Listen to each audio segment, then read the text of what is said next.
হাজোৰ বাই আৰু শৰ্মাই বহুত ধুনীয়াকৈ মাছ বাচি আছে। এয়া চাওঁ আহকচোন কি মাছ বাচি আছে। কি মাছ এইটো? হা, মোৱা মাছ আৰু এইখিনি পুঠি মাছ, পুঠি মাছ হয় নেকি? মাখি বাপৰে, এই মাটি মাছ ভুঙা আছে বেলেগ একদম মাছ ভাল দিছে। এই মাছ টেঙা দিয়ে চুচৰি খোৱা মাছ। হয় নেকি? কি টেঙা? নেফলাং টেঙা। নেফলাং টেঙা। নেফলাং? নেফলাং টেঙা শুনা নাই দেই। হা? নেফলাং টেঙা। নেফলাং টেঙাও আছে? বাপৰে, কি অদ্ভুত টেঙাৰ নাম। যেনে হা নেফলাং টেঙা, এই মুঠকেলাং টেঙা।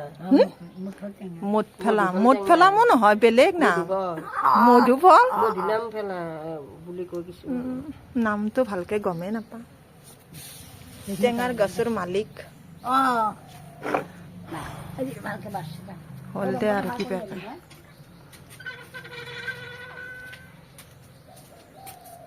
গাঁৱত আৰু আমি আহে বাচ্চা নহ'লে কালি বাচ্চা লাগিব। কালিও নাপাম ধৰিলো।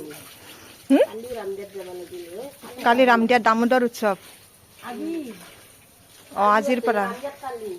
হা, হাজোতো আছে ন? হাজোত মাধৱ মন্দিৰ। অঁ।